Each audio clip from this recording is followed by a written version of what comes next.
Good morning.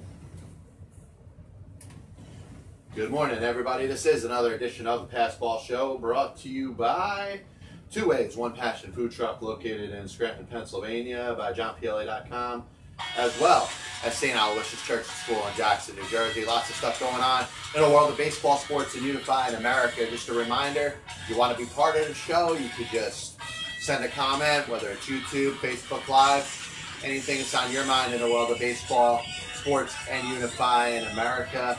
A couple of topics we're going to get into today. We're going to talk a little baseball like we always do. Going to mention a little bit about Tim Thomas and his battle with potential head injury, concussion. A little bit about the college football playoffs coming up. But I'd be remiss if I didn't hit a couple real quick sound bites real quick. First of all, Randy Lurch has a new book out. It's called God in the Bullpen. I'm going to read it, and then we'll be speaking with Randy on his show about his journey and some of the trials and tribulations he had as he battled substance abuse over the course of his Major League Baseball career. The other thing that I have to mention is the health and actually prayers for the health of the great NBA Commissioner David Stern, who obviously is still in serious condition after having surgery on his brain. And, you know, you talk about some of the best to ever oversee a sport. You know, you think of Pete Rozelle and the run that he had. You could certainly talk about in baseball if you want with Kennesaw Mountain Landis, even though, you know, you talk about racism as it really applied to him. He was a racist. He was a known racist at the time. And especially when you talk about society the way it is now, there's absolutely no tolerance for any sort of racism. So this man was a racist. Because of that, that's part of his image. That's part of how he is tarnished and will forever be remembered. But I can't think of, and maybe Rozelle would be close, but a commissioner that had more impact on a particular sport than David Stern. And as we continue to pray for him that he gets through, you know, the obvious seriousness of having his brain operated on and obviously not in the best health now as he gets towards the latter part of his 70s, but a commissioner in the National Basketball Association for 30 years, from 1984 to 2014, did more in that time than really anybody outside of Rozelle. So we continue to pray for David Stern and his recovery as he gets through the tough trials that are going on over the course as he's battling for his life at the moment. So we're thinking about this, and I was talking about this with a buddy of mine the other day, the impact of player salaries, how they've impacted certain sports. And it seems to be different in baseball as opposed to other sports. And this is the one thing that frustrates me, because I believe when you talk about baseball and you talk about football and you talk about basketball, you're dealing with three individual instances where there's so much revenue being generated by the individual sports. And baseball seems to just, I don't know if it's a pompousness or an arrogance or whatever it is. It just feels like it just has the ability to do whatever it is it wants. And I think it applies to the owners. And I've always looked at baseball owners and wondered what their deal was, what their problem was, going back 150 years, even through the last 30 or 40 years before Marvin Miller was able to get the injunction to grant free agency and end the reserve clause, which obviously was something that was started by Curt Flood, but a lot of other players in previous generations tried to do it. I know of Danny Gardella in 1947, leaving Major League Baseball to play in the Mexican League, and all those players that jumped to the Mexican League were basically barred from coming back to the sport or blacklisted because they pursued something that was going to pay them a little more than what they were being paid. But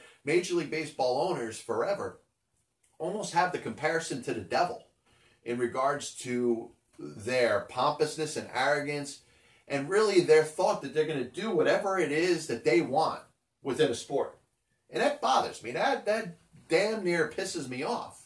Because I think of the operation of football, I think of the operation of basketball, and you don't have a single owner, or if you do, it's very few, that are claiming poverty in any one of those sports. You don't have a single owner in football or basketball that are talking about how they don't have the ability to pay a star player. They may make a choice that they have a star player that they don't feel like giving them the big money. You may have, a situation in the National Football League where they choose to go the franchise tag. But you know what? You're still paying that player a lot of money.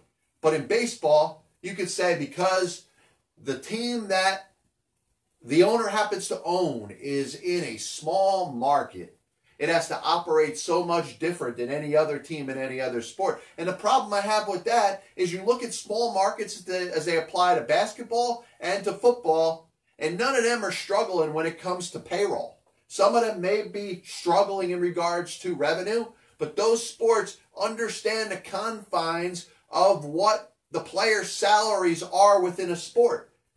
Owners in baseball want to control exactly how much money a certain player is paid. Now, it doesn't apply to all owners.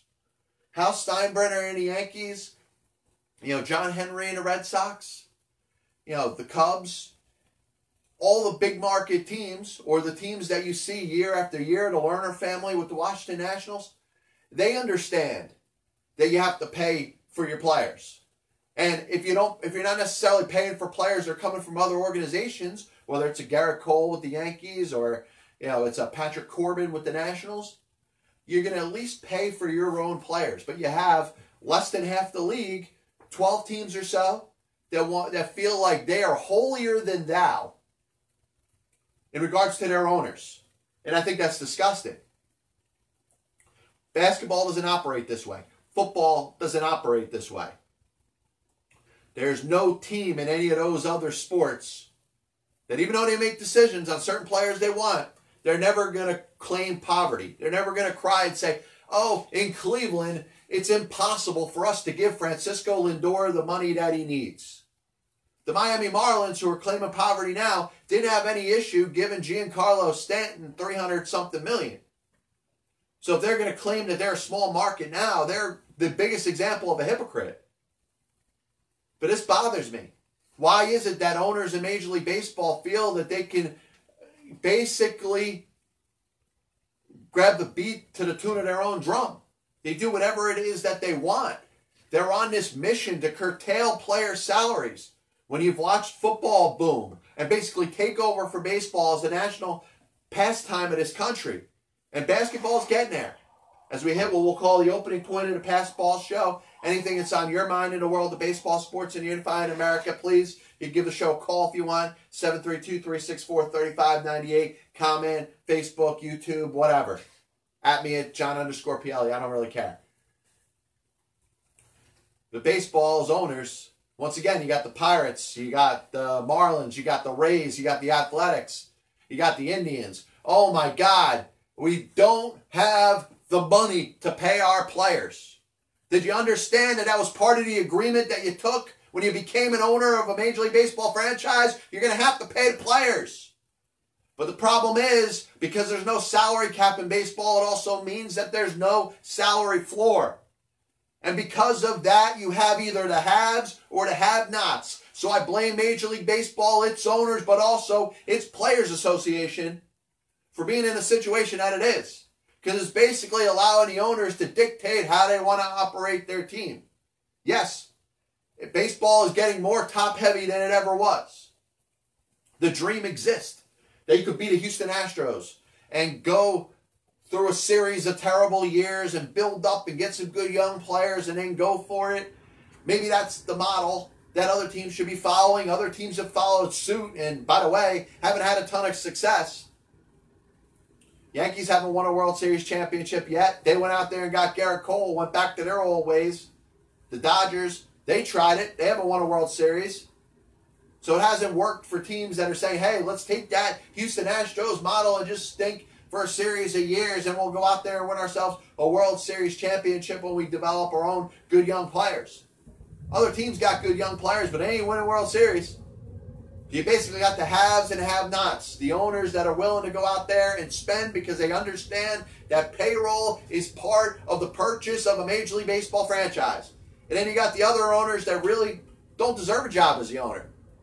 And if baseball would get off its ass and set up something to where there is a salary cap, which you hear all the time that the players would not accept. But if there's a salary cap in conjunction with a salary floor,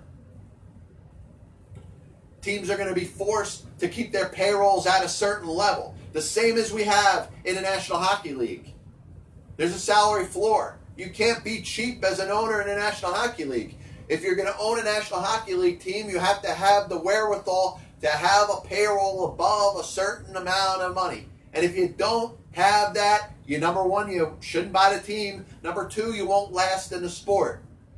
Like I said, football and basketball, because they agreed to salary caps, teams are using the salary cap as a number that they can't top.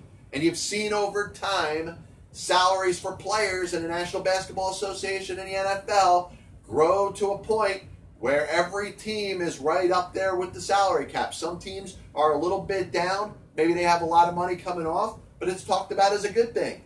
The Jets last year, a lot of money coming off of their salary cap. All right, they could splurge in free agency. The Tennessee Titans, the Jacksonville Jaguars, the Tampa Bay Buccaneers, teams that if they were playing in baseball, they'd be crying poverty. They understand that their payrolls have to be within certain confines. There's no team in football that's saying, hey, we're going to try to throw out $40 million. And have that be our whole payroll. Baseball, hey, the owners can do whatever the hell they want, right? It's freaking disgusting. This copyright and broadcast is authorized under internet rights granted by the World Wide Web and is solely for entertainment of our audience. Any publication, reproduction, or other use of the pictures, descriptions, and accounts of this show without the express written consent of the Passball Show, JohnPLA.com, and John PLA LLC is prohibited. Any commercial or other use of the program, such as by charging admission for its showing, is similarly prohibited. Now, I was a little bit in a tease with my title, and you hear the number 86, and you think of the New York Mets and the last time that they won a World Series championship. And I think what I love about double entendres is the fact that, the two different meanings can be totally distinct. And I like how it may have led some people thinking that the Mets are on this mission to get themselves to the World Series and do what they did in 1986. But I think they're doing the exact opposite. You hear the general manager, Brodie Van Wagenen, and listen, I think he may have something up his sleeve. He loves the attention. He loves the thought of making a splash. So, at this point, you could think, hey, anything is on the horizon when you think of this team and what to expect for next year. But you're also starting to get the sense that Brodie Van Wagenen is dealing with the same issue that Sandy Alderson had to deal with. Brodie Van Wagenen is dealing with the same issue that Omar Minaya and Jim Duquette and Steve Phillips and Joe McIlvain and Al Harrison and Frank Cashin have to deal with. And not so much Frank Cashin, because the one thing that has happened since Frank Cashin was the Mets general manager on through the time that Brodie Van Wagenen is the Mets general manager is Fred Wilpon has gained controlling interest in the team, and a lot within the last decade or so of the day-to-day operations have been passed to his son, Jeff. And the unfortunate thing about this is, while the Mets will agree to be at a certain payroll number, which is better than the teams that I just mentioned, they're at least trying. The ownership will never give the general manager enough of a say to put that team over the top. And that's what the Mets need if they're going to be better than the team that they were last year in 2019. In fact, you talk about 86 wins, which is what they had last year, 3 games short of the National League wild card spot, which ended up going to the Milwaukee Brewers.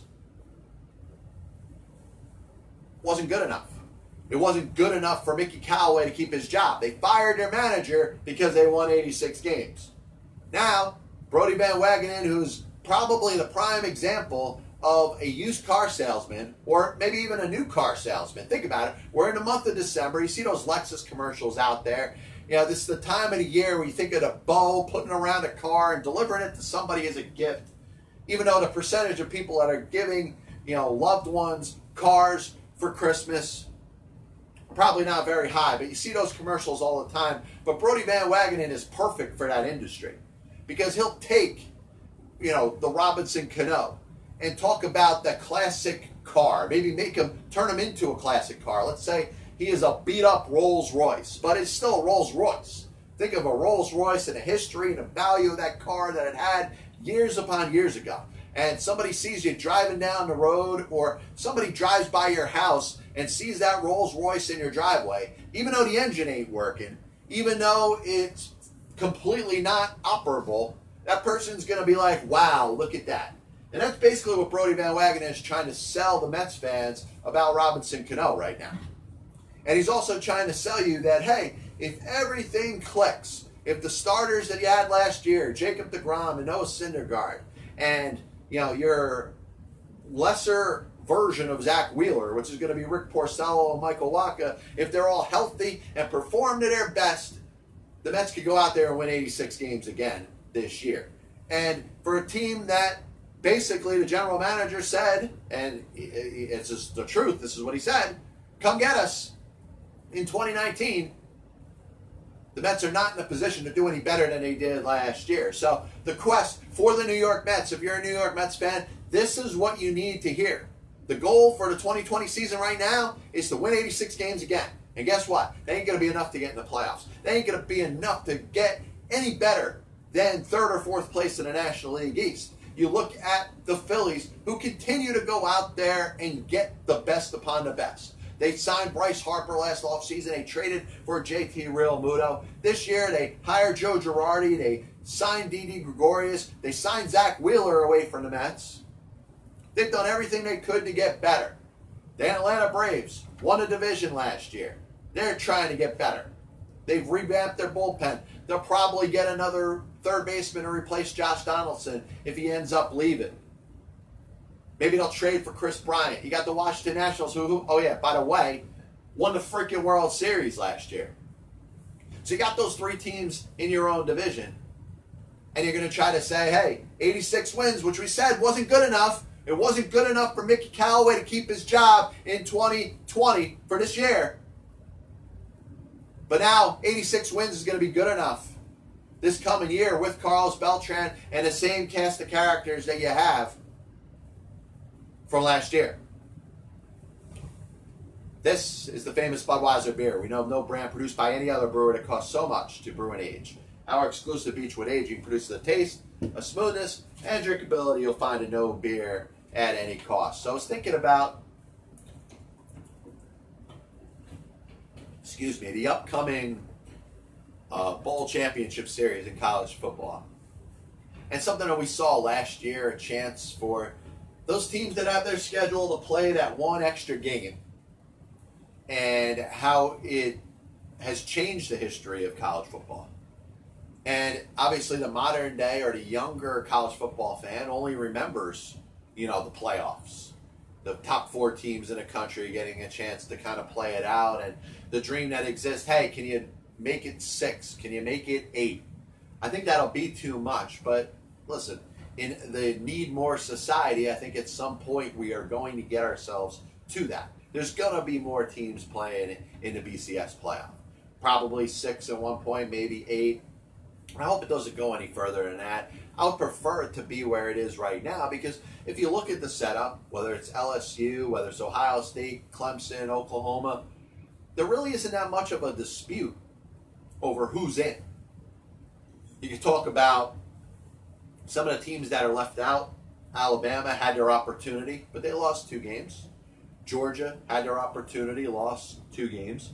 So the way it ended up working out is that there wasn't that team that was right on the edge to compete with the likes of Oklahoma. The 3 undefeated teams are in. Nobody's going to dispute why LSU or Ohio State or Clemson are in. But at 14, you're looking at one of the very rare or very few teams that had just 1 loss. So Oklahoma deserves it. They're going to play LSU. Ohio State will play Clemson. And the winner of the national championship in college football, as long as it's not Oklahoma, will finish with 15 wins in the 2019 college football season.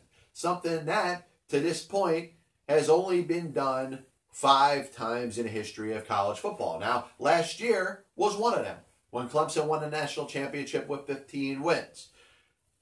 Penn in 1897 was 15-0. Penn in 1892 was 15-1. Yale in 1889 was 15-1, and Yale in 1894 was 16-0. So that's the only times in the history of college football a team has won 15 or more games. Like I said, nobody can win 16 games. It's not set up for that to happen. But for the second straight season, and only the 6th time in the history of the sport, a sport that goes very deep into the 1800s, had a lot more popularity than the American football that we see nowadays, really up through the 1960s. The only teams to win 15 or more games in a college football season. Let's see. Will it be LSU? Will it be Ohio State? Will it be Clemson? Yeah, I'm looking forward to these games. And don't rule out Oklahoma. It's interesting to see how that plays out. Last thing I wanted to get into today, we spent a lot of time talking about concussions and CTE. And a lot of bringing it up has a lot to do with what goes on in the world of football. And you think of football being such a violent sport, and the likes of the Dave Dursons and the Junior Seaus and the likes of those that, man, just dealt so strongly with concussions and the effects of CTE that they could not manage to live their lives anymore. And, I got friends that have dealt with concussions. I have dealt with concussions myself. And I've said this all along, that it's very difficult to be able to discuss how somebody feels that has dealt with serious concussions unless you've been through it yourself. Now you could say, hey, similar compassion prayers, put the hands up, hope that, you're wishing everybody the best. That's fine. But to actually understand what it's like to deal with the severity of headaches that exist with the concussion, the memory loss, which is sporadic. It's not consistent. It's not like you remember stuff and all of a sudden you don't remember stuff. But you have a pain that exists that kind of throbs towards the front of your head. You can take some Advil. You can take anything for it, but it's just not going to go away. And then it throbs, and then the consistent beating, which seems like you're taking within your brain. Like I said, if you never dealt with it, you don't understand. So you're hearing Tim Thomas, the former goalie for the Boston Bruins, Stanley Cup winner, pretty good career, is talking about the concussions that he's got he's still recovering from. And he's having a hard time. And it's probably likely that he's dealing with some form of CTE. And we think of hockey, and obviously there is violence involved, but Tim Thomas was a goalie. Sure, he may have been crashed into a couple times. I know he dropped his gloves a time or two as a goalie and participated in a fight or two, but outside of that, you don't think of the goalies being in the middle of the rink, colliding at, however many miles an hour. It's not like football where there's, car accidents like you see in hockey, the equivalent to it.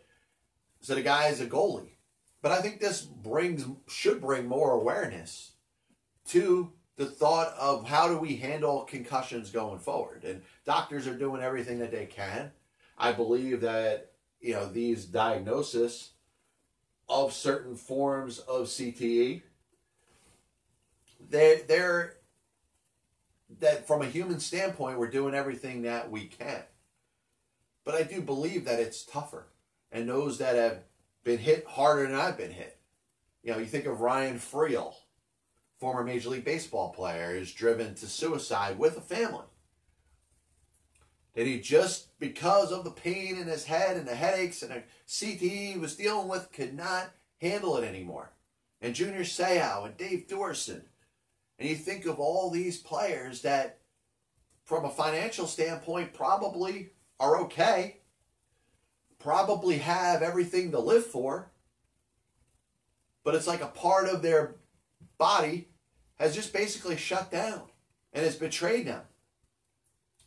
And I just hope that there is more awareness put out, but most importantly, some more understanding of what it's like for somebody to go through the severity of a head injury or a brain injury. It's not a joke. And like I said, it's hard to relate to it unless you've actually dealt with it yourself. A little bit of a recap of the past ball show today, and we kind of threw a little filibuster today. I don't feel like I've spent a ton of time talking about stuff, but we started out today talking about baseball owners and their control that they've had over the sport. And the fact that they're going to dictate to the general public, to the players that play for their teams, exactly what they can afford and what they can't afford. Yet, you look at the sports of football and basketball, they don't have a problem paying players what they're worth. Every team in football, every team in basketball on a professional level can afford to sign any player to a big contract, can afford to retain any one of their players. And a lot of it is because of the salary cap. And I understand that Major League Baseball and the Players Association don't want to see a salary cap, but if done in conjunction with a salary floor, you're going to go to the owner of the Pirates and the Marlins and the Rays and the Athletics and the Indians. And those sorry-ass owners that think that they are the next Charlie Comiskey or Branch Rickey that can dictate exactly how much money they're going to allocate towards payroll and use the excuse that it's the market size. They're a small market team that can't afford to pay players. It'll get them out of the sport.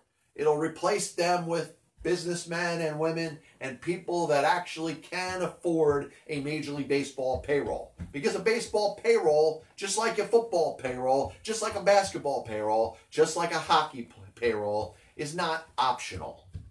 It has to be part of the ownership of the team. When you buy a team, you're buying the payroll of paying the actual players.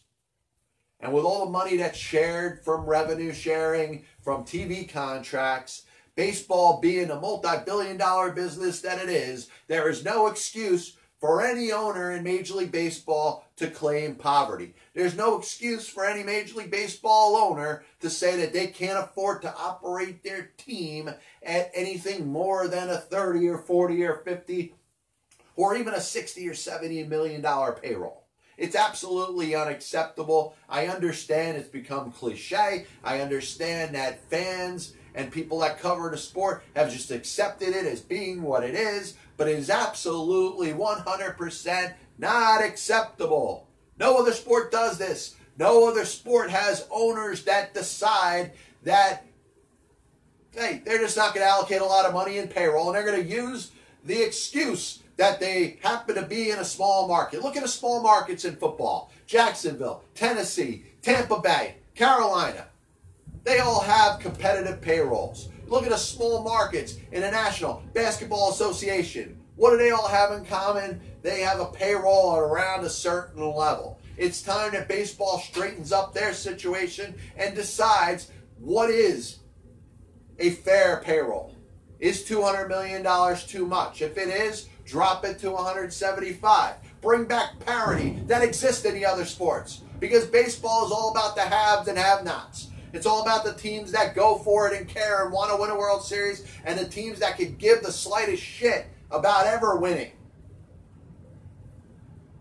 The Mets are out there trying to win 86 games again. Well, they won 86 games last year. It wasn't acceptable. There's more that's got to be done by baseball. And I understand the commissioner works for the owners, and he's trying to save the owners money, but they're ruining the sport right now.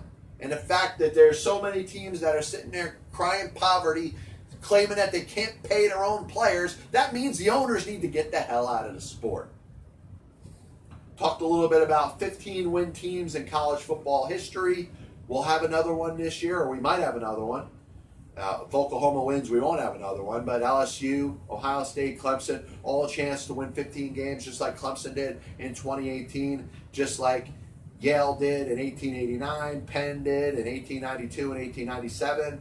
And listen, Yale holds the record, most wins college football season ever, 1894 with 16. Tim Thomas, I was going through some stuff with the concussions. Let's bring more awareness to the severity of concussions and how they impact people's lives and brain injuries, the whole thing. We'll be back with you next week. Probably going to do a show Monday. So hope everybody has a good weekend. This is the Passball Show, brought to you by johnpla.com, by St. Aloysius Church and School in Jackson, New Jersey, by Two Ways, One Passion Food Truck located in Scranton, Pennsylvania. Got some football on Saturday. See if we'll get a little more hot stove going on in Major League Baseball. You got, Francisco Lindor. Maybe he's going to get traded. Chris Bryant with the Cubs. You're talking about some teams that are looking to move players. You wonder if maybe some more have-nots will jump in and say, hey, this is our chance to be competitive and maybe go out there and win a World Series championship. We'll see what happens. We'll be back with you, like I said, on Monday. Have a nice weekend. God bless you. And as always, I'll see you on the other side.